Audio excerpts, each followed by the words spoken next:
Business में ज़्यादातर लोग आते तो केवल एक पर्पज से हैं, एम्बिशन।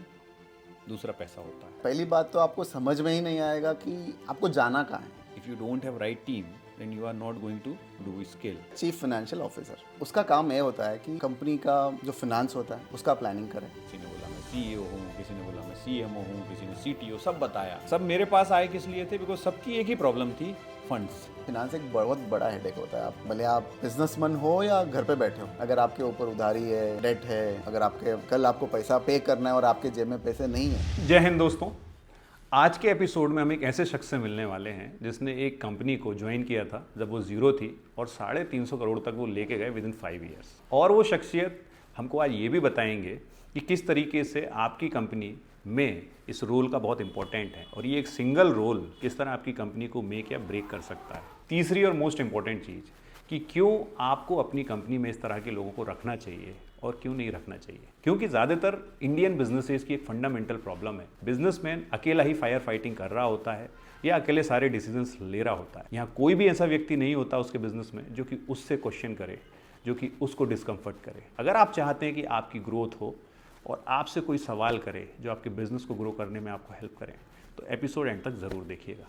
जय हिंद। तो धीरज भाई, आपका स्वागत है शेखर फाइनेंस वाला शो के अंदर। Thank you so much. तो शुरू करते हैं शुरू से। तो फर्स्ट ऑफ ऑल, आज हम लोग किस प्रॉब्लम को सॉल्व करने वाले हैं बिजनेस ओनर्स की?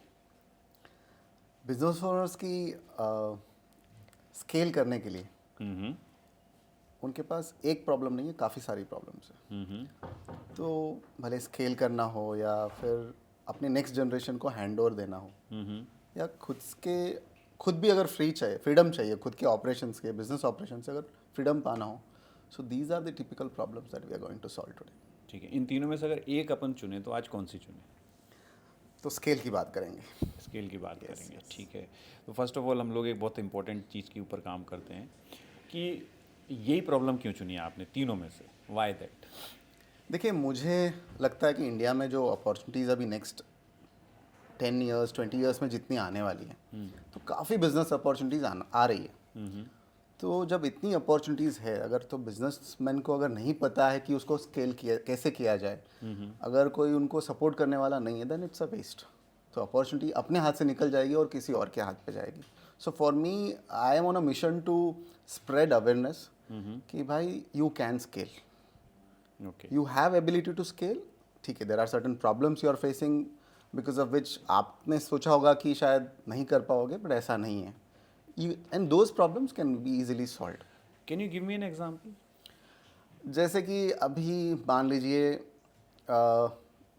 मेनी बिजनेस ओनर्स का बुक्स का नंबर्स जो रहता है ना, वो सेम नहीं रहता है, मैच नहीं होता एक्चुअल्स के साथ। और उनको लगता है कि यार मैं कब इसको एक्चुअल मैच करूँगा, तभी मैं प्रॉपर सॉफ्टवेयर यूज़ कर पाऊँगा, तभी मैं अगर सॉफ्टवेयर यूज़ कर पाऊँगा तो मैं स्केल कर पाऊँगा। तो टिपिकल ये है कि जब मेरी इन्वेंट्री मेरी बुक्स के साथ मैच होगी तब मैं जाऊँगा आगे, नहीं तो मैं मेरे जीएसटी को मैं क्या आंसर दूँ या मेरे इनकम टैक्स को क्या आंसर दूँ। So these are typical, this is one of the problem I can tell you. तो ऐसे बहुत सारे प्रॉब्लम्स होते हैं, उसके डर से वो आगे स्केल नहीं करने का सोचते भी नहीं। मतलब इफ़ आई एम, आपकी बात को मैं समराइज़ करूं तो आप ये बोल रहे हो कि चिकन एग सिचुएशन है। वो बोलता है ये होगा तो मैं ये करूंगा, बट ये कभी नहीं होता तो ये कभी हो ही नहीं पाता। देखिए ना, मैं और एक आगे बढ़ता हूँ इसका ही। अगर आपने मान लीजिए आपकी बुक्स बराबर नहीं है तो आप सॉफ्टवेयर नहीं ला पा रहे हो। सिंस सॉफ्टवेयर नहीं है तो आप अच्छे टैलेंट को अट्रैक्ट नहीं कर पाते हो, और बिकॉज ऑफ विच आपके जो एग्जिस्टिंग एम्प्लॉयज़ है उनके ऊपर रिलायंस बहुत ज़्यादा है, क्योंकि उसको पता है हर एक चीज़ कहाँ है, भले वो इन्वेंट्री हो, पेपर्स हो या हिसाब किताब हो, सब कुछ। तो रिलायंस उसके ऊपर है, तो अच्छे खासे जो टैलेंट है आप अट्रैक्ट नहीं कर पा रहे हो। So these are typical reasons for you not to scale. अच्छा, बात करते हैं अगली चीज़ की। ये प्रॉब्लम इतनी इम्पोर्टेंट है, ये तो क्लियर हो गया। इसका इम्पैक्ट क्या है अगर किसी ने इस चीज़ के ऊपर काम नहीं किया तो? देखो, इम्पैक्ट ऐसा है ना कि अपॉर्चुनिटी लॉस्ट है फर्स्ट ऑफ ऑल। ठीक है। तो और बाकी टर्नओवर मान लीजिए आज के कारण आप कोई क्लाइंट, इनफैक्ट मैं आपको एक एग्जांपल दे सकता हूँ जहाँ पे मेरा क्लाइंट पहले 50 करोड़ का टर्नओवर कर रहा था, तो वो स्केल के तौर पे देखा ही नहीं उसने। तो now he is doing turnover of 40 crore and then again decrease turnover of 30 crore. तो ये क्यों हुआ? अगर वो स्केल करता तो ये रिवर्स में नहीं आता उसकी गाड़ी। बट इसका और स्केल का क्या कनेक्शन है? अगर आपने स्केल नहीं किया तो बाकी कॉम्पिटिटर्स जो मतलब कंपटीशन जो है तो बाकी कॉम्पिटिटर्स अच्छे खासे बिजनेस कर लेंगे, तो वो अगर अच्छे खासे मार्केट शेयर को कवर कर लिया तो फिर आपके लिए नहीं बचेगा। तो अगर आपने स्केल नहीं किया तो फिर आपका ग्रोथ नहीं होगा। व्हाट आर यू सेइंग कि वो आपका मार्केट भी खा जाएंगे? 100%। मतलब scale is not a option, it is a compulsion. हाँ जी, अगर because again it depends on the segment, industry. आप कौन सा इंडस्ट्री में हो, क्या उस इंडस्ट्री में ज़्यादा लोग आ रहे हैं, ज़्यादा बिजनेस हो रहा है, तो then definitely they are going to kill your business. देखिए एसएमईज की सेगमेंट की अगर मैं बात करूं या इंडिया के जिस सेगमेंट को हम केटर करते हैं, जो हमारा ऑडियंस है, वो सब typically not innovators, they are doers, है ना। वो लाइट बना रहे हैं, कॉपी बना रहे हैं, पेंसिल बना रहे हैं, job work kind of thing कर रहे हैं। बहुत इनोवेशन नहीं करते हैं, इनोवेशन किसी और ने किया है, वो उसको मैन्युफैक्चर कर रहे हैं या उसको ट्रेड कर रहे हैं, ठीक है। अब अगर उन लोगों के कॉन्टेक्स्ट में बात करूं आपकी रिलेटेबिलिटी के हिसाब से, क्योंकि इंडिया का एसएमई ज़्यादातर वहाँ से आता है, उस आदमी के लिए स्केल जो शब्द है ना, एक ही मतलब से होता है, वो होता है सेल बढ़ाना। यानी आज मेरा 45 करोड़ का सेल था, अब वो मेरा 50 करोड़ का हो गया, फिर वो 50 का 55 हो गया। That is his definition of scale. My definition is also same. मैं भी स्केल का मतलब मैं भी यही चाहता हूँ कि सेल्स बढ़े। बट एक क्वेश्चन है कि मान लो उसका स्केल बढ़ रहा है बट प्रॉफिट मार्जिन घट रहा है, then this the good scale? It depends on what stage he is at. मतलब ये तो पक्का है, जब भी आप ग्रोथ प्रोसेस शुरू होता है ना आपका, ए फेज में कभी भी प्रॉफिट आप अगर समझते हो कि मेरा प्रॉफिट बढ़ने वाला, नहीं, प्रॉफिट एक्चुअली श्रिंक होता है। तो एक हद तक पहुंचने के बाद में देन आपका प्रॉफिट जो होना चाहिए इन कैश वो होता है। ग्रोथ के जर्नी में आप अगर समझते हो कि मुझे अच्छा प्रॉफिट्स आएंगे, नहीं आता है। That's not the case. Why? क्योंकि देखिए ग्रोथ स्टेज में काफ़ी सारे एक्सपेरिमेंट्स आपको करने पड़ते हैं, काफ़ी सारा इन्वेस्टमेंट करना पड़ता है, काफ़ी सारे हायरिंग के मामले में हो या इक्विपमेंट्स के मामले में हो, कुछ भी हो, यू हैव टू इन्वेस्ट। तो आप जब ग्रोथ करते हो, मान लीजिए अभी आप इस साल में आप स्पेंड कर रहे हो for the next year growth, तो मान लीजिए आपका इस साल का टर्नओवर है 40 करोड़, बट आप जो स्पेंड कर रहे हो ना वो आप 60 और 70 करोड़ के लिए प्रिपेयर्डनेस के लिए कर रहे हो। तो आप अगर कंपेयर करोगे 40 करोड़ का मेरा जो हिसाब का जो प्रॉफिट होना चाहिए, तो ऑब्वियसली डेफिनेटली वो नहीं रहेगा। तो इसीलिए भले वो अगेन सबको ये समझना चाहिए, वो बैंकर हो या इन्वेस्टर हो या लेंडर हो या इवन बिजनेस ओनर खुद भी, कि ग्रोथ फेज में you can't expect the same profit as you are doing earlier. जैसे आप पहले शायद 20 करोड़ में बहुत अच्छा प्रॉफिट्स कमा रहे थे, और कई सारे एग्जाम्पल्स मैं आपको बता सकता हूँ कि जितना प्रॉफिट आप 20 करोड़ में कर रहे हो उतना शायद प्रॉफिट आपको 40 करोड़ में भी नहीं मिलेगा।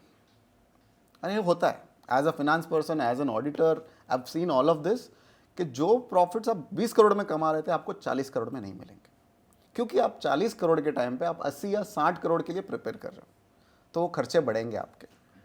एक क्वेश्चन और भी यहाँ पैदा होता है कि स्केल में कोई एक सीलिंग होनी चाहिए कि नहीं होनी चाहिए, या इन्फिनाइट होनी चाहिए? नहीं नहीं, डेफिनेटली होनी चाहिए। और अगेन मार्केट डिसाइड करेगा, आप डिसाइड नहीं करोगे, आप भी डिसाइड करोगे पहले, पर जो द एंड लिमिट होता है वो मार्केट डिसाइड करेगा। कितना मार्केट है, अभी इंडिया में स्केल करने के लिए एक लिमिट है, तो वो लिमिट आपको धीरे धीरे एज अ बिजनेस ओनर समझ में आ जाएगी। उसके बाद में अभी एज अ फाउंडर हर कोई तो स्केल नहीं कर पाएगा, तो सबकी अपनी अपनी एक लिमिट रहेगी। अभी आपके एज के हिसाब से आप डिसाइड करोगे, मेरे एज के हिसाब से मैं डिसाइड करूँगा, तो आपकी स्केल आप एक लिमिट आप डिसाइड करोगे, और उस जर्नी का जो भी टाइम पीरियड है वो भी आप दिमाग में रखोगे। तो scale again is not one single definition for all, again it depends, it industry to industry, industry to industry, founder to founder, age के हिसाब से भी बहुत काफ़ी चेंज होगा। अब मान लो किसी ने ये चुना कि मैं स्केल नहीं करना चाहता, मैं प्रॉफिटेबल रहना चाहता हूँ, और किसी ने ये चुना कि मुझे स्केल करना है, प्रॉफिट कम्स लेटर, ठीक है। दोनों के केस में देयर इज़ अ प्राइस, है ना। हाँ जी। ये प्रॉफिट स्केल के मामले में प्राइस पे करेगा, वो प्रॉफिटेबिलिटी वाले में पे करेगा। सूनर और later who will be the winner, कौन ज़्यादा बड़ा विनर रहेगा? इसमें विनर का कुछ भी नहीं है, आपको क्या चाहिए था उस पर डिपेंड करता है। आपको स्केल चाहिए था और उसको स्टेबिलिटी चाहिए थी, उसको हेडेक नहीं चाहिए स्केल करके, उसको जो कमा रहा है ही इज खुश। तो अभी ये नहीं डिपेंड करता कि विनर कौन है, दोनों विनर। अगर उसको स्केल मिल गया और उसको स्टेबिलिटी मिल गई तो मेरे हिसाब से दोनों विनर। तो मैं सो नाइसली सेड यार, सो नाइसली सेड, बिकॉज मैं आपको धीरज बाबू एक बहुत अच्छी बात बताता हूँ। बिजनेस में ज़्यादातर लोग आते तो केवल एक पर्पज़ से हैं, एम्बिशन, दूसरा पैसा होता है। बट उनको ये नहीं पता वो गेम कौन सा खेल रहे हैं. There is a game theory. Simon Sinek is a famous writer, है ना. He wrote a book start with why. उसमें उसने बहुत अच्छा एग्जाम्पल दिया है कि आप कौन सा गेम खेल रहे हो ये आपको पता होना चाहिए. There are two kind of games he mentioned. One is infinite game, one is finite game. Finite game क्या है? जैसे फुटबॉल है, 90 मिनट का गेम होगा, इतने खिलाड़ी खेलेंगे, ये रूल्स होंगे, एक विनर होगा एक लूज़र होगा या टाई होगा match. That is finite game. Infinite game क्या बोलते हैं? वो ऐसे गेम है जिसमें कि कोई रूल्स तय नहीं है पहले से, प्लेयर्स तय नहीं है पहले से, ग्राउंड तय नहीं है पहले से, और टाइमलाइन भी तय नहीं है. That is infinite game. Now he says कि अगर आप फाइनाइट गेम खेल रहे हो तो आप इनफाइनाइट गेम के रूल से नहीं चल सकते, और अगर आप इनफाइनाइट गेम खेल रहे हो तो फाइनाइट गेम के रूल से नहीं चल सकते. वाई दिस थीसिस एम्प्लाइज, मतलब ये बिजनेस में कहाँ इंप्लीमेंट होती है इन इंडियन कॉन्टेक्स्ट जो आप बोल रहे हो उससे. बिकॉज ज़्यादातर लोगों को ये नहीं पता कि वो स्केल का गेम खेल रहे हैं या स्टेबिलिटी का गेम खेल रहे हैं, यानी प्रॉफिट का गेम खेल रहे हैं. नतीजा क्या होता है?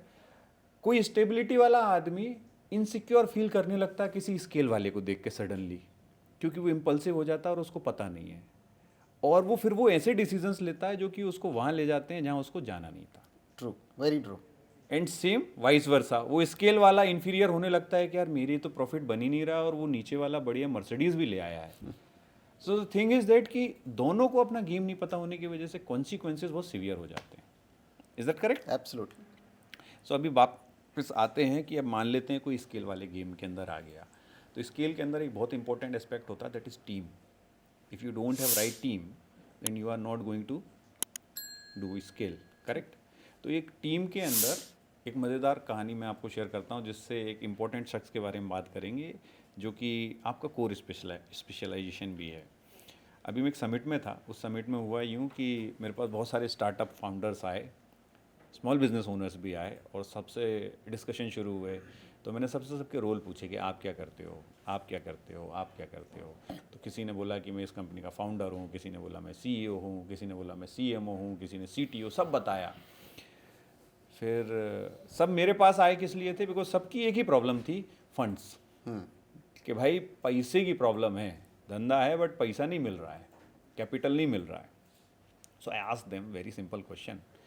आपने सब लोग इकट्ठा कर लिए, अब ये बताओ जो आदमी पैसा लाएगा वो कौन है आप में से? तो दे हैव नो आंसर. सब इधर उधर देख रहे थे. तो मैंने उनसे एक क्वेश्चन पूछा, अब आप एक बात बताओ, आपने सब इकट्ठा कर रखा है बट जो फ्यूल है, मतलब कार ले आए हो बट गाड़ी में डालने का तेल नहीं है, तो वो कैसे काम चलेगा दादा? फिर मैंने उनसे एक क्वेश्चन पूछा, अच्छा ये बताओ जो आदमी पैसे लेके आएगा उसको क्या बोलते हैं? तो मज़ेदार बात ये थी उनको वो भी नहीं पता था. वाह. सो आई आस्क्ड देम कि भाई अगर आपको ये भी नहीं पता कि जो पैसे लेके आएगा उसको बोलते क्या है, तो ढूंढोगे कैसे? सो दे आस्क्ड मी कि सर आप ही बता दो. तो आई टोल्ड देम कि उस शख्स का नाम होता है CFO. बोले ओके. सो मैंने कहा आगे जब आप कंपनी आगे बढ़ाओ तो अपनी कंपनी में, अपनी टीम में एक आदमी रखो जो तुम्हारे लिए फंड रेजिंग करे, फंड प्लानिंग करे, और टैक्सेशन कंप्लाइंस की सारी चीज़ों को समझे, और वो उसका एक्सपर्ट हो. आते हैं अब हम CFO के ऊपर. ज़्यादातर इंडियन बिजनेस ओनर्स एक CFO नहीं रखते. तो पहली चीज़ तो ये CFO नामक चिड़िया होती क्या है? एक SME ओनर के कॉन्टेक्स्ट से बताना, जो अभी 25 से 45 साल की उम्र का है, जिसका बहुत बड़ा बिजनेस नहीं है, 1 करोड़ 2 करोड़ की कैपिटल से धंधा शुरू किया है, छोटा सा सेल है अभी 5-10 करोड़ रुपए का, उसके लिए CFO क्या है? देखो, CFO है ना, फर्स्ट ऑफ ऑल सबको ऐसा लगता है कि CFO सिर्फ बड़े कंपनीज के लिए होता है. नहीं, CFO होता है क्या पहले ये बताओ. क्योंकि हमारे ऑडियंस को तो वो भी नहीं पता CFO होता है. अच्छा, CFO एक, अगर इसका फुल फॉर्म में बताऊं तो एक होता है चीफ फाइनेंशियल ऑफिसर, और उसका काम ये होता है कि कंपनी का जो फिनेंस होता है उसका प्लानिंग करें. पहले तो पास्ट की हिस्ट्री देखें, कैसे कंपनी ने किया, कैसे नहीं, क्या नंबर्स है, क्या प्रॉफिट मार्जिन है, क्या लॉस मेकिंग है तो लॉस मेकिंग भी है, नो प्रॉब्लम. तो वो नंबर को समझ के अभी आगे की प्लानिंग जो बिजनेस ओनर की है उसको समझ के एक आगे का बिजनेस प्लान भी बनाए, ताकि आगे, अभी मान लीजिए आपने सोचा कि मेरे 5 साल की जर्नी ऐसे रहेगी, ठीक है, तो शेखर जी की अगर 5 साल की जर्नी ऐसी है तो इस 5 साल में क्या मेरे बिजनेस के नंबर्स कैसे दिखेंगे, तो उसका एक प्लान बनेगा। तो इस प्लान से उस सीएफओ को पता चलेगा कि इस बिजनेस में कितना पैसा चाहिए होगा। क्या फिर एनालाइज करेंगे कि क्या ये पैसा मुझे खुद से बिजनेस ओनर को डालना पड़ेगा, या फिर बैंक दे सकता है, या फिर कोई दूसरे लेंडर्स आएंगे, या फिर इक्विटी इन्वेस्टमेंट आएगा। तो ये सारा कुछ वो एनालाइज करके अपने बिजनेस ओनर से डिस्कस करता है। तो ये क्या है ना, तो एक सीएफओ मेनली उसका मेजर रोल है फिनेंस प्लान करना। अभी उसके अलावा फिनेंस प्लान हो गया, पर इसके अलावा ये भी उसको बहुत ध्यान रखना पड़ता है कि फिनेंस के साथ साथ कंट्रोल कैसे रखेंगे अपने कंपनीज में हर एक चीज़ का। इसी चीज़ों का अगर आपने तो चलो मान लीजिए आपने बोल दिया मुझे एक 100 करोड़ का टर्नओवर बनाना है, मैंने बोला ठीक है इतना पैसा चाहिए होगा, पैसा लाके तो दे दिया। अभी अगर आप उस पैसे को एक डिसिप्लिन के तौर पे अगर नहीं खर्च करेंगे, वो प्रोसेस नहीं है, वो कंट्रोल्स नहीं है, तो फिर आपके ऊपर कोई लगाम नहीं होगा। तो फिर तो मुझे सिर्फ पैसा नहीं, उसके बाद में प्रोसेस, कंट्रोल्स और कंप्लायंस भी देखना पड़ेगा कि taxation, whether it is GST या इनकम टैक्स। तो इन सबको नज़र में रखे उसके बाद में जो प्लान आपने बनाया 5 साल बाद, ठीक है 5 साल बाद बिजनेस को एक हद तक लेके गए, उसके बाद में क्या आप इस बिजनेस को आपके नेक्स्ट जनरेशन को देने वाले हो, किसको हैंड ओवर करने वाले हो, या आप खुद और 10 साल चलाने वाले हो, या फिर आप इक्विटी फंड रेज करना है, या फिर आपको लिस्ट करना है। तो ये सारे आपके जो प्लानिंग है वो भी समझ के उसके हिसाब से जो आज के तारीख में क्या करना चाहिए, वो सब की प्लानिंग करना ही एक सीएफओ का जॉब है। इतनी सारी चीज़ें करता है एक सीएफओ भाई लोग। अब कट शॉर्ट करते हैं, इतनी सारी चीज़ों में से अगर हम लोग बात करें, ये सब वो करता है। अगर ये सब नहीं होता, व्हाट इज़ द कॉस्ट? यार अगर नहीं होता है, पहली बात तो आपको समझ में ही नहीं आएगा कि आपको जाना कहाँ है। तो चलो या तो शायद आपको पता है कि मुझे जाना है, कि मान लीजिए आप इधर इंदौर में बैठे, आपको पता है बैंगलोर जाना है, बट इस जाने के आपको पता है जाना है और आप चल पड़े, बट इस जाने के टाइम पे आपको क्या तकलीफ आएगी, आप किस चीज़ों से गुजरेंगे, उसका आपका कोई अंदाज़ा ही नहीं। तो ये वो सीएफओ आपको पहले ही प्रिपेयर करके रखता है। फाइनेंशियली पीस ऑफ माइंड रहेगा। सो लेट्स इसके लिए एक स्टोरी शेयर करते हैं। मुझे आप एक स्टोरी बताओ कि जहाँ एक सीएफओ के साथ किसी ने काम किया और एक without CFO. Can you share me a story? Definitely, देखिए मेरे इसमें काफ़ी स्टोरीज है, क्योंकि आज इंडिया में, अगर मैं आपके क्वेश्चन तो बाद में आंसर करूँगा, पहले ये बता देता हूँ कि इंडिया में बहुत बड़े कंपनीज आप ले लीजिए, उनके पास सीएफओ नहीं है। क्या बात कर रहे हैं? हाँ जी। और अभी आप पूछेंगे क्यों, तो इंडिया में अगर मैं आपको फिनेंस एक्सपर्ट्स या फिनेंस प्रोफेशनल की अगर नंबर्स की बात करूँ, तो चलिए apart from chartered accountant there are many other finance experts also, but numbers में नॉट बी उतने नंबर के नहीं हैं। तो मैं सिर्फ अभी आपको सीए के नंबर्स लेके बता देता हूँ कि कितने लोग हैं। अभी आपके जीएसटी रजिस्ट्रेशंस देखोगे इंडिया में तो मोर देन 1.5 करोड़ से ऊपर है, लगभग अभी 2 करोड़ तक तो पहुँच गए इफ़ आई एम राइट। तो इतने सारे हैं बिजनेसेस, ठीक है। अभी उसमें मान लीजिए 10% ऐसे बिजनेसेस है जो आगे जाके स्केल कर सकते हैं, या जिनके पास अच्छा पोटेंशियल है, अच्छा बिजनेस करने का सब कुछ है, सारे रिसोर्सेस अवेलेबल है। तो ये हो गया 20 लाख। अभी फिनेंस एक्सपर्ट्स कितने बैठे हैं, अभी मैं आपको बताऊं तो इंडिया में 4 लाख सीए है। उसमें से 2 लाख कर रहे हैं अपनी प्रैक्टिस, जो अपनी ऑफिस लेके सीए फर्म, ऑडिट फर्म जैसे चलाते हैं। करेक्ट। और बाकी बचे 2 लाख सीए। अभी उसमें से ये भी निकाल लीजिए कि उसमें एज फैक्टर निकाल दीजिए, कितने लोग जो 50+ के हैं, जो जॉब नहीं कर रहे हैं या सबने रिटायरमेंट ले लिया है। प्लस अभी जो टॉप लिस्टेड कंपनीज पकड़ लो, तो एक कम से कम 10-20,000 CAs are working for those companies, ठीक है। अभी आप बिग 4 कंपनीज पकड़ लीजिए इंडिया के, तो बिग 4 में कम से कम 4 कंपनी बिग 4 की प्लस और 6 पॉपुलर कंसल्टेंसी फर्म पकड़ लो, लगभग 50,000 सीएज उधर ही काम कर रहे हैं।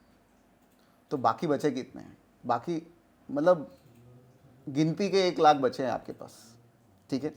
अभी 1 लाख सीएज में भी not every CA can be of your use. सब लोग तो आपके बिजनेसेस को समझने वाले नहीं होंगे, और सब लोग नहीं चाहेंगे कि मैं एमएसएमई बिजनेसेस के लिए काम करूं, तो उनके एम्बिशन कुछ और होंगे। तो अभी आप समझ लीजिए कि आपके पास कितने आएंगे। तो इंडिया में है 20 लाख बिजनेसेस, जो मैंने एक आंकड़ा लिया है, और रहे फिनांस एक्सपर्ट सिर्फ 1 लाख। तो आप SME बिजनेस के लिए पूछ रहे हो, बट हालत ऐसा है कि बड़े बड़े बिजनेसेस के पास भी जो वेल एस्टैब्लिश्ड है उनके पास भी एक अच्छा CFO नहीं है। सो अगर आपने अब तक शो सब्सक्राइब नहीं किया है तो प्लीज़ सब्सक्राइब करें, बिकॉज इससे हमको बड़ी हेल्प मिलती है शो के ऊपर अच्छे गेस्ट को लाने में, आपके लिए बेहतरीन कंटेंट बनाने में। और इस शो को शेयर करें आप उन लोगों के साथ जिनको आपको लगता है इसकी ज़रूरत है। जय हिंद। और कई लोग सिर्फ अपने ऑडिटर या कंसल्टेंट पे ही रिलाई करते हैं और दोस्तों पे ही रिलाई करते हैं, यार मैं आपसे ले लिया रहा। मैं आपको और एक मज़ेदार बात बताता हूँ। फिनांस है ना, एक अलग चीज़ है। सबको लगता है कि फिनांस का नॉलेज है तो भले ही शेखर जी भी फिनांस एक्सपर्ट है, धीरज भी फिनांस एक्सपर्ट है, तो अगर क्वेश्चन पूछ लो शेखर भी जवाब दे देंगे और धीरज भी जवाब दे देगा। बट ये जो पर्सपेक्टिव है ना, ये जो थॉट है, लास्ट 2-3 ईयर्स में चेंज हो गया मेरा खुद का। मैं पर्सनली बता रहा हूँ मैं आपको वाई कि एक कोई भी कंपनी का बुक्स हो या पोजीशन हो, मैं अगर आप 6 फिनांस एक्सपर्ट्स को बिठा दो, ठीक है, उसमें एक ऑडिटर है, एक इन्वेस्टमेंट बैंकर है, एक बैंकर है, एक इक्विटी इन्वेस्टर है, और एक खुद का आपका अकाउंटेंट या फिनांस मैनेजर बोलो, और एक CFO है, और आप खुद सबके। और एक बुक ऑफ अकाउंट, अगर एक बुक्स ऑफ अकाउंट या एक रिपोर्ट अगर उनके हाथ में दे दो, सबके जो रीडिंग करने का जो तरीका है या रीड करके जो नरेशन बोल सकते हैं। हाँ, वो नैरेटिव जो देंगे उस बिजनेस का पूरा का पूरा अलग रहेगा। तो अभी आप मुझे बताइए 6 एक्सपर्ट है, तो अभी तो जितने अवेलेबल जो मैंने लाख बोला, तो लाख में से इसमें अलग अलग एक्सपर्ट्स भी बैठे हैं। तो अभी आपको कौन सा चाहिए, कि आपको इन्वेस्टमेंट बैंकर चाहिए कि CFO चाहिए? तो आपको समझ के आगे आपको गाइड करने वाला इन्वेस्टमेंट बैंकर तो नहीं है, ना ही आपका बैंकर है, ना ही आपका लेंडर है, ना ही आपका इक्विटी इन्वेस्टर है। आपको समझ के, आपके प्लान को समझ के आपको गाइड करने वाला CFO ही हो सकता है। अब सवाल ये उठता है कि एक CFO को सिलेक्शन कैसे किया जाए? हाउ समवन शुड डिसाइड कि ये आदमी मेरे लिए सही CFO है? बहुत सही जवाब, मतलब बहुत ही बिल्कुल सही क्वेश्चन आपने किया। देखिए CFO भी, अभी मैं बता दूं कि चलो मैं भी CFO सर्विस करता हूं, ऐसे कई सारे लोग भी एक्सपर्ट्स बैठे बोलते हैं मैं भी CFO सर्विस प्रोवाइड करता हूं। या ये तो सर्विस एक हो गया CFO सर्विस प्रोवाइड करना, और एक होते हैं जो CFO एक्चुअली बने हुए हैं और दूसरे कंपनी में जॉब कर रहे हो और आपके कंपनी में भी आना चाहते हैं। तो अभी डिसाइड किया जाए कि कैसा है। तो अगर आप मुझे पूछे तो आपको तो आजमा के देखना पड़ेगा। तो यू हैव टू टेस्ट करना पड़ेगा क्या आपके साथ अलाइंड है। आप जैसे आप अभी जैसे बिजनेस पार्टनर को भी चुनते हो, तो जब भी आप भी तो देखते हो ना, बहुत सारे क्वालिटीज़ देखते हो, फिर कई बार शायद आप गलत भी जाते हो। तो जैसे आप बिजनेस पार्टनर को चुनते हो, वैसे ही CFO को भी चुनना पड़ेगा। क्योंकि CFO ऐसा नहीं कि 1-2 साल के लिए आपके साथ है, और नहीं, CFO ऐसा है कि अगर आप सही CFO चुनते हो, he can be with you for 10-15 years. तो उतनी बड़ी जर्नी रहती I will give you a framework. मुझे किसी ने बताया था विच कैन बी हेल्पफुल। उसका फ्रेमवर्क ये था कि Shekhar he is a very senior entrepreneur, है ना, कि एनी टीम मेंबर, है ना, कोई भी हो, CFO हो, CTO, किसी को भी मैं 2 चीज़ों पे देखता हूँ, स्किल एंड विल। मैं कहा how define it me, skill और विल क्या है? तो सबसे पहले वो बोले कि मैं ये देखता हूँ कि वो विलिंग है कि नहीं उस काम को करने के लिए, उसका रीज़न क्या है, why he want to do what he want to do, है ना, वो जो करना चाहता है वो क्यों करना चाहता है। तो मैं विलिंगनेस चेक करता हूँ डीपली जाके उसकी। दूसरा देखता है स्किल, इसको ये काम करने का नॉलेज है या नहीं है, ठीक है, स्किल सेट है या नहीं है। ये 2 चीज़ें मैं फंडामेंटली चेक करता हूँ। सो मैंने उनसे पूछा फिर कि हाउ सक्सेसफुल यू आर, कि बोला मेरे जितने टीममेट्स हैं ऑलमोस्ट सब मेरे साथ 10 साल प्लस से ही हैं, जो कोर टीम में है मेरी, और वो दोनों इन सब पैरामीटर्स पे प्री क्वालिफाइड है। So that can be a good framework जो ऑडियंस यूज़ कर सकते हैं। बट अमेजिंगली उन्होंने एक चीज़ और मुझे बताई जो मैं आपसे पूछना चाहूँगा कि शेखर ये डायनामिक भी है, टाइम के साथ चेंज होता रहता है। तो उन्होंने बोला था कि आपको इसमें एक काम ये करते रहना चाहिए, जो उस लाइन के एक्सपर्ट्स हैं, समय के साथ उसमें क्या क्या चीज़ें चेंज हो रही हैं, आप उनको बैकवर्ड इंटीग्रेट कर लो, यानी रिवर्स इंजीनियर कर लो। उससे आपको समझ में आ जाएगा कि ये प्रोडक्ट के अंदर क्या क्या फीचर्स हैं, क्या क्या टूल्स डलने हैं, क्या क्या सेमीकंडक्टर्स या अंदर मशीनरी है। तो आप उसको समझ के भी डिसाइड कर सकते हो कि ये मेरे काम की है या। तो एक CFO, चूँकि आप CFO सर्विसेज में काम भी करते हो, एक CA भी हो, और एक अच्छी कंपनी के साथ आपने काम भी किया as a CFO, as a cofounder, दोनों ही मैं बोल सकता हूँ।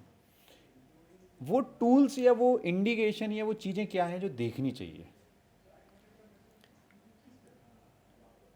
मतलब अभी जैसे आपने बोला स्किल और विल, तो मैं तो ये CFO में मैं नहीं, मैं एक बिजनेस ओनर में भी सेम चीज़ें मैं भी टेस्ट करता हूँ एज अ CFO। कि अगर मान लीजिए अगर एक बिजनेसमैन है, उसका भी विलिंगनेस क्या है, वो भी क्यों, what is the purpose driving him, कि वो क्यों बिजनेस कर रहा है, उसको ये स्केल क्यों करना है, उसको आगे क्यों बढ़ना है, तो वो विलिंगनेस भी मैं चेक करता हूँ। अब यहाँ एक क्वेश्चन है, सॉरी मैं आपको इंटरप्ट कर No रहा हूँ, problem. क्योंकि रीज़न ये है कि हमारे यहाँ ज़्यादातर लोग धंधा करते हैं, स्केल करना, ये ग्रो करना, IPO करना, ये सब उनकी डिक्शनरी में बहुत बाद में आता है। मैंने देखो स्केल करना, स्केल आना ऐसा नहीं कि कोई 1000 करोड़ की टर्नओवर बनाना है, स्केल उसको नहीं बोलते हैं। आप मान लीजिए अगर एक करोड़ का टर्नओवर कर रहे हैं, उसको 5 करोड़ तक लेके जाना, उसको भी स्केल बोलते हैं। तो स्केल ऐसा नहीं कि आपको 500 करोड़ या वैल्यूएशन ही बनाना है या लिस्टिंग बनाना, नहीं। मैं अगर मेरे कॉन्वर्सेशन में अगर स्केल आप उसको समझ रहे हो, तो वो स्केल नहीं है। स्केल ऐसा है जहाँ पे आप हो उससे 10 गुना कैसे बनाना है, इसको स्केल बोलते हैं। तो वो मेरे लैंग्वेज में अगर आप पूछो तो मैं उसको स्केल बोलूँगा। अभी देखो, आप मान लीजिए आप 50 लाख का धंधा कर रहे हो, 50 लाख तो कर ही रहे हो, तो पर आपको पता है कि इस धंधे में मैं 5 करोड़ का धंधा मेरा दोस्त कर रहा है, मेरा कोई दूसरा रिश्तेदार कर रहा है, मेरी इंडस्ट्री में मैं देख पा रहा हूँ, तो मैं नहीं कर पा रहा हूँ, तो भी उसको 5 करोड़ कैसे करना, तो इसको भी स्केल को बोलते हैं। स्केल सिर्फ 100 करोड़ या 200 करोड़ 500 करोड़ नहीं है। तो हम तो ये बिजनेस ओनर भी जो क्वालिटीज जो 50 करोड़ को लेके 500 करोड़ में लेके जा रहा है, तो वो उसका जो माइंडसेट होता है, उसका जो विलिंगनेस होता है, उसका सिमिलर क्वालिटीज आपको इधर भी आना पड़ेगा। सवाल ये है सर मेरा, बीइंग अ CFO, धीरज जी आप क्या देखते हो बिजनेस ओनर में? यार मैंने बोला ना वैसे ही कि पहले तो एक स्ट्रांग माइंडसेट चाहिए। जैसे आपने बोला ना पहली बात, मैं वहीं पे आऊँगा कि स्टेबिलिटी या स्केल। क्या आप 50 लाख में खुश है कि आपको 5 करोड़ चाहिए टर्नओवर? तो वही बात आती है। तो पहले तो माइंडसेट, तुम क्लियर रहो कि आपको चाहिए क्या, what is the purpose, and आपका गोल क्या है। 50 लाख ही करना है नेक्स्ट 10 साल, बट अच्छे से करना है, सिस्टमेटिक से करना है, 10% ग्रोथ होगा साल का, बस से आई एम हैप्पी। या फिर 50 करोड़ का 5 करोड़ का मेरे पास टारगेट है, पोटेंशियल है, मुझे बढ़ना है, तो वो होती है क्लैरिटी। तो ये जो माइंडसेट है, you have to be very clear about what you want. तो मैं बिजनेस ओनर में ये पहले चेक कर लेता हूँ कि यार हाउ क्या डू यू डू दैट, और आप ये कैसे करते हो? यार सवाल पूछेंगे, आपके साथ थोड़ा टाइम स्पेंड करेंगे, आपकी हिस्ट्री देखेंगे, क्या जो आप बात कर रहे हो। मैं सिर्फ ऐसा नहीं कि मैं बिज़नेस ओनर से बात करके सेटल हो जाता हूँ, नहीं, मैं उसके बाद में डेटा चेक करता हूँ, आपके बिज़नेस की डेटा देखता हूँ। मैं अभी ज़्यादा अगर आप मौका देते होगे तो आप डेफिनेटली, मैं डीप डाइव करता हूँ कि आपकी करंट पोजीशन क्या है, दिखाओ, फिर आपका बिज़नेस प्लान क्या है। तो आप जैसे बात कर रहे हो, जो आपकी थॉट्स है, आप सिर्फ ब्लफ है या सच्ची में आप एक जर्नी करना चाहते हो, तो वो थोड़ा समझ आ जाता है बेस्ड ऑन द नंबर्स। तो अभी वो बोलो, एक्सपीरियंस बोलो या सेंस बोलो। यहाँ एक इंटरेस्टिंग क्वेश्चन और ही है। वो क्वेश्चन ये है कि क्या होता है हमारे देश में, कई ब्लफ मास्टर घूम रहे हैं। वो ब्लफ मास्टर हैं बिजनेस ओनर्स में। वो कैसे हैं? उनको लगता है कि हम बिल्कुल अमेज़ॉन को टक्कर देने वाले हैं, but when you talk about numbers, जब थोड़ा सा डिग डीप आप करोगे तो वो हिल जाते हैं, शिवर कर जाते हैं। आप इन जैसे लोगों को कैसे आइडेंटिफाई करते हो?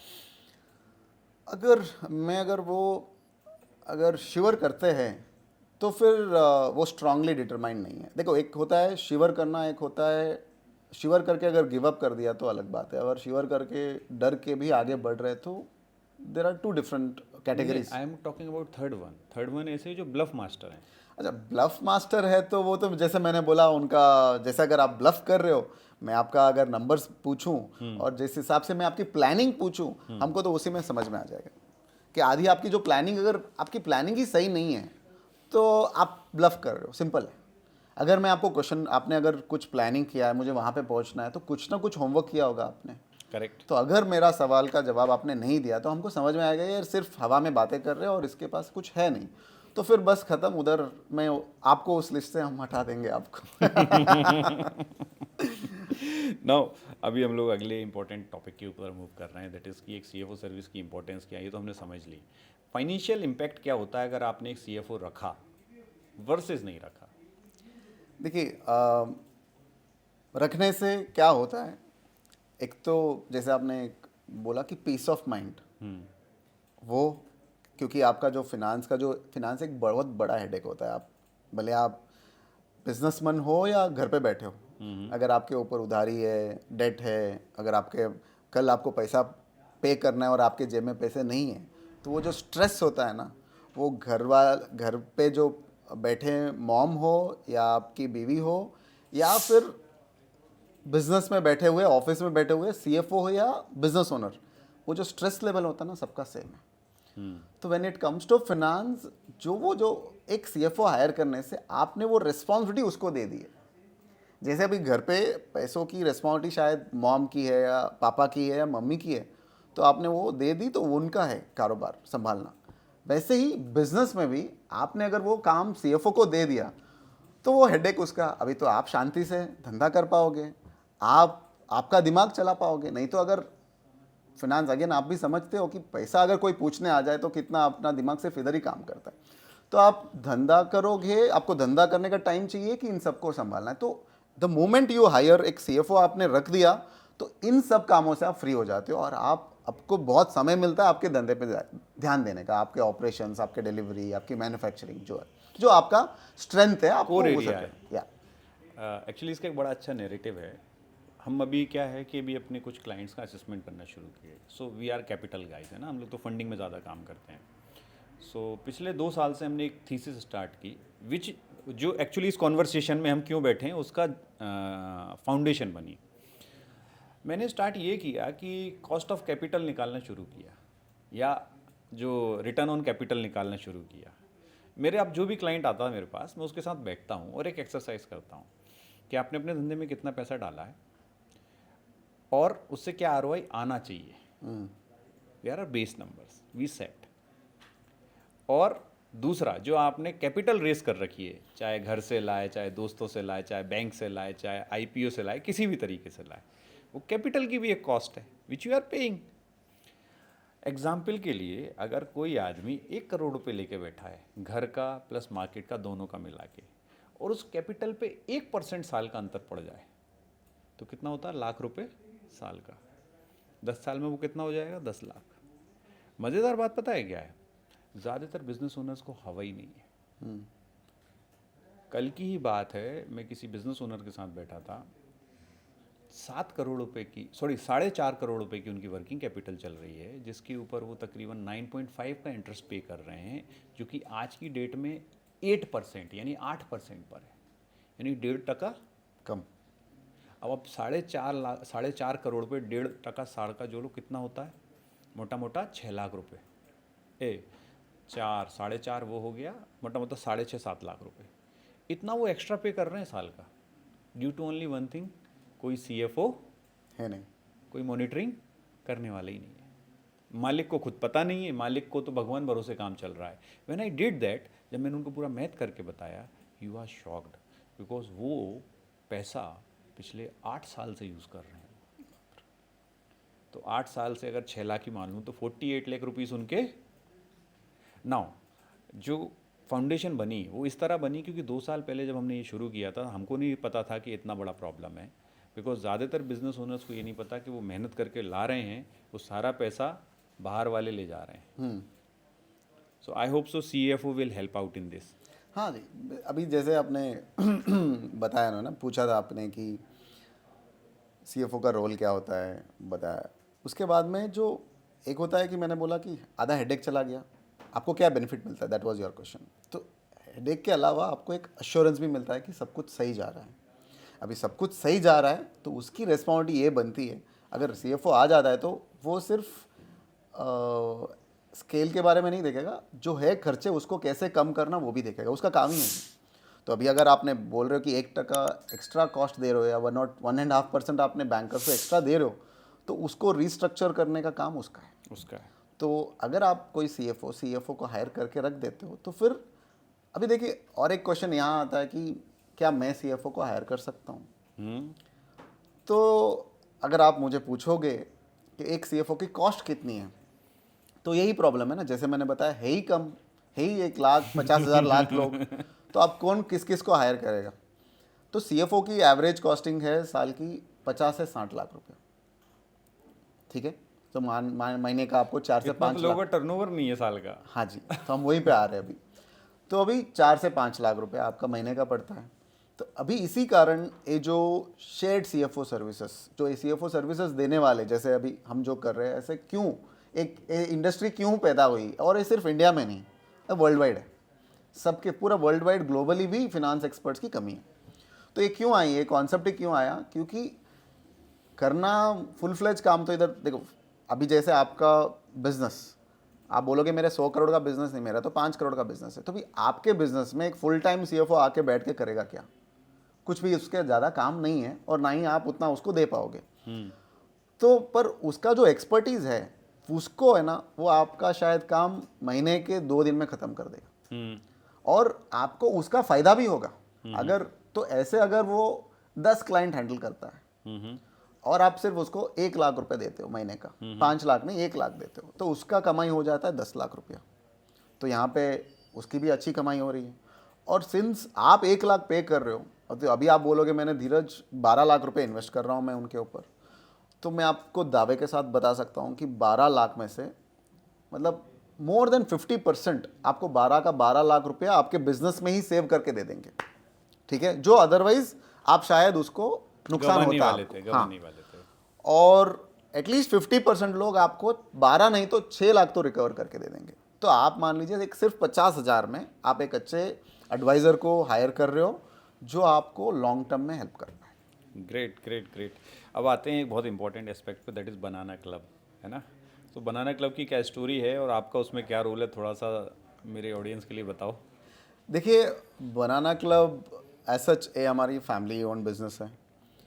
तो अगर मैं आज बैठ के अगर मैं इधर बात कर रहा हूँ about CFO services, it is because of banana club, ठीक है। क्योंकि ये स्टोरी या 1 या 2 साल की नहीं है, ये तो बहुत कई सालों की है। तो मैं भी पहले एक चार्टर्ड अकाउंटेंट 2012 में मैं क्वालिफाई हुआ हूँ। उसके बाद में मैंने भी ऑडिट प्रैक्टिस की और मेरा भी एक खुद का फर्म था। तो मैं हर एक कोई भी बिज़नेस ओनर को एक ऑडिट एंगल से हम लोग देखते थे, रेगुलेशन वाइज देखते थे। बट जब अपने खुद के बिज़नेस पे अपन काम करने लगे, तो मैं तब की बात कर रहा हूँ जब अभी भी जीएसटी आना था, जब अपन सॉफ्टवेयर्स पे इतना लोग यूज़ नहीं करते थे, तो पेपर का बिल होता था, हम लिखते थे।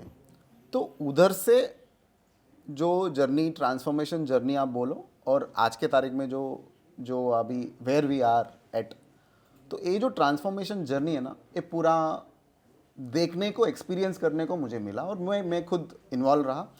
तो आज जो सीएफओ सर्विसेज की मैं बात कर रहा हूँ, जो पर्सपेक्टिव जो चाहिए, जो एक्सपीरियंस जो चाहिए, वो मुझे उस जर्नी से मिला है। सो उस दर से अगर वो हाउ डू, मतलब कैसे करते थे आप लोग इसका, थोड़ा सा डिटेल में एक्सप्लेन करो ना उसको। अगर देखो, मैं आपको अगेन इस स्टोरी के साथ साथ मैं आप कोई भी बिजनेस ओनर, अगर आप मेरे पास अगर अभी किसी को आप इंट्रोड्यूस करोगे, तो और अभी भी कोई मुझे बोलेगा यार मुझे आगे बढ़ना है, क्योंकि यही वो वर्ड्स थे हमारे फैमिली में भी कि हमको अभी आगे कुछ इसको आगे लेके जाना है। तो जब कोई बिजनेस ओनर बोलता है कि इसको आगे लेके जाना है, तो उसके बाद में उस लेवल तक, उस स्टेज तक बिजनेस ओनर काम करता है। उसके बाद बिजनेस ओनर काम कम करता है और दूसरे काम करना ज़्यादा लग जाता है। ये अंतर है। टीम बढ़ जाती है। टीम बढ़ती है, आप टीम नहीं, आप टीम तो बढ़नी ही पड़ती। टीम इसलिए बढ़ रही है क्योंकि आपने बोल दिया मुझे आगे बढ़ना है, तो रिस्पॉन्सिबिलिटीज़ है। आपको एक नहीं, बहुत सारे एरियाज अभी देखने पड़ेंगे, तो हर एक को डिवाइड करना पड़ेगा, हर एक को काम करना पड़ेगा। तो और एक इसको बोलते हैं, मैं अगर वो सीखने के बाद में किया, एक ट्रांसफॉर्मेशन जर्नी होती है, इसको बोलते हैं ट्रांसफॉर्मेशन। जैसे आप जिम जाते हो, आप मोटे रहते हो, फिर आप पतले बन जाओगे, एक ट्रांसफॉर्मेशन दिखाते हैं 6 महीने में। तो मैं भी ये बोलूँगा कि ये भी एक ट्रांसफॉर्मेशन जर्नी है, जो कोई जर्नी 6 महीने की हो सकती है, कोई जर्नी 3 साल की हो सकती है, 5 साल की भी हो सकती है।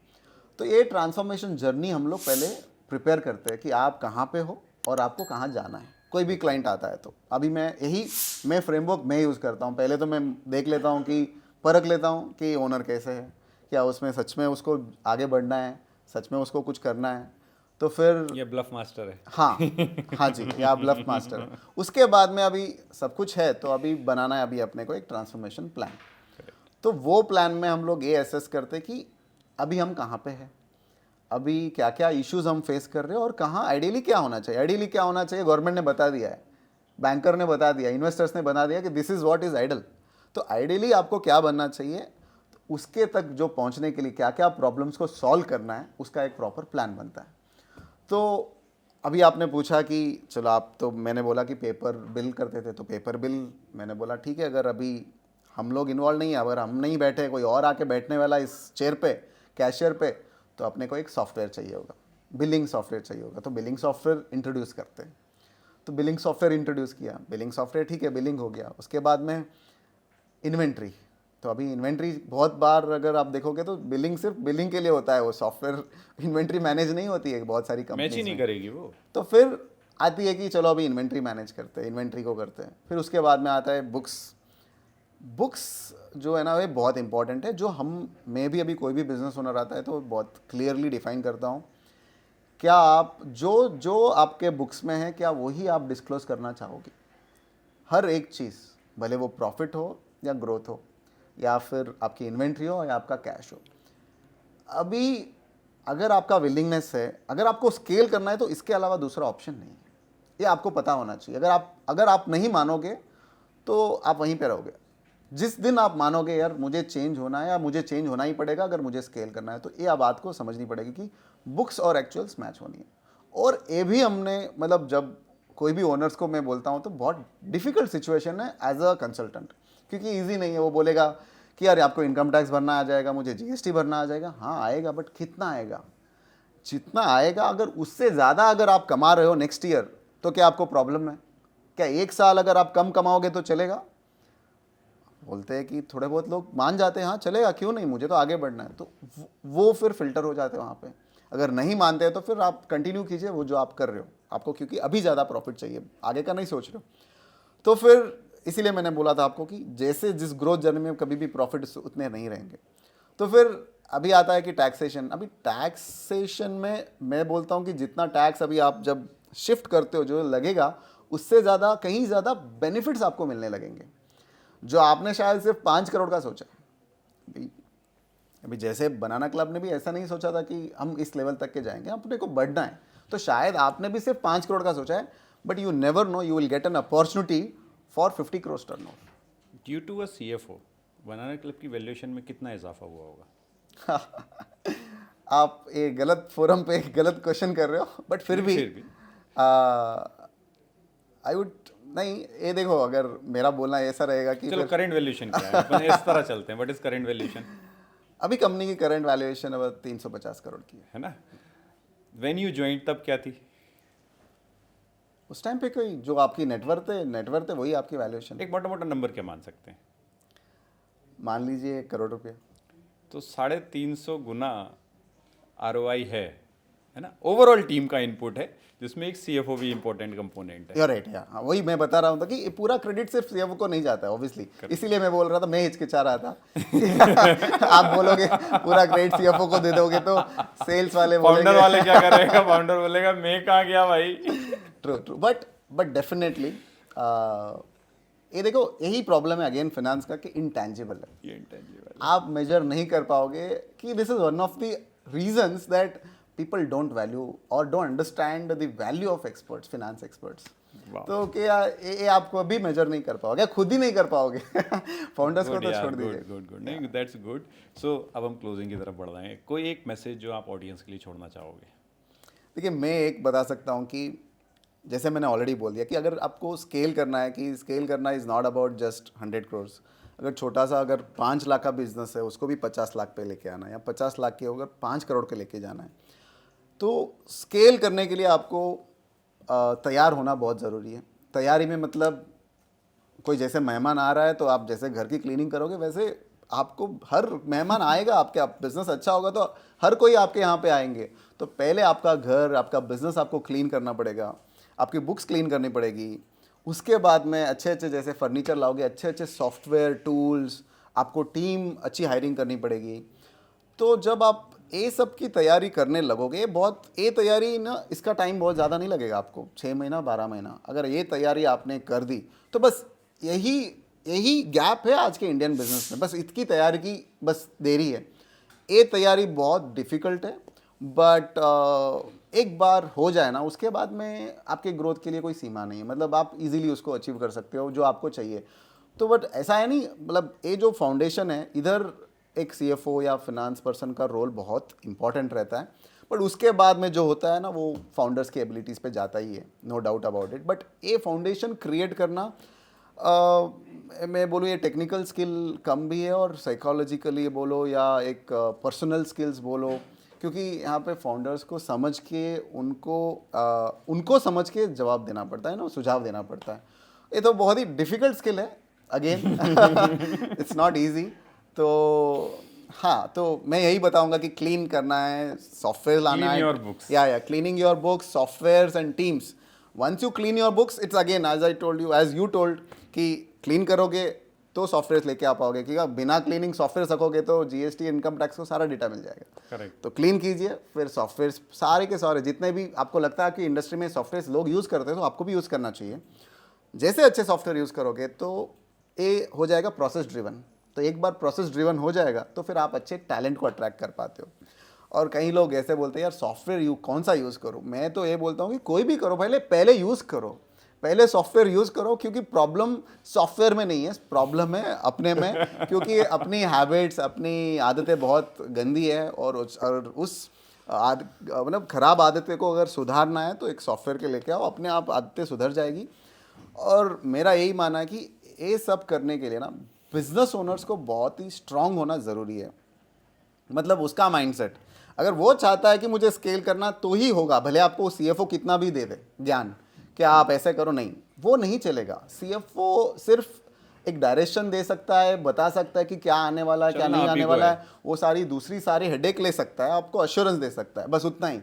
बट करना क्या है, उसका विलिंगनेस स्ट्रांगली वो डिपेंड करता है बिजनेस ओनर को, वो स्ट्रांग होना बहुत ज़रूरी है। जैसे धंधा के लिए बिजनेस ओनर को स्ट्रांग होना ज़रूरी है, वैसे ही प्रोसेस के लिए भी, क्लीनिंग के लिए भी, सॉफ्टवेयर्स के लिए भी, कंप्लायंस के लिए भी फाउंडर्स को उतना ही ध्यान देना ज़रूरी है।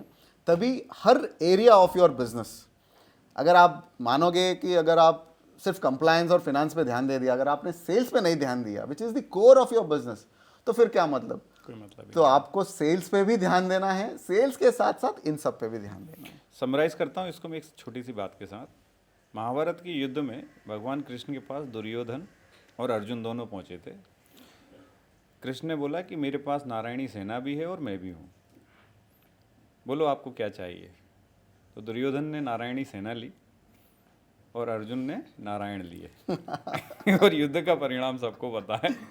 सो आई होप सो कि लोग समझेंगे कि एक अच्छे एडवाइज़र की वैल्यू क्या होती है। हमारे बीच महाभारत नाम का एक महाकाव्य मौजूद है जो बताता है कि what good adviser can do it. Okay, चलो इसी के साथ समाप्त करते हैं। नेक्स्ट एपिसोड मिलते हैं धीरज भाई, तब तक के लिए जय हिंद। यस, जय Hind, thank you so much. अगर आपको या आपके किसी परिचित को इस टॉपिक से रिलेटेड कोई भी हेल्प रिक्वायर्ड है तो मेरी और मेरी टीम का नीचे डिस्क्रिप्शन में हमने एक नंबर दिया है, हम आपकी हेल्प करने के लिए अवेलेबल हैं।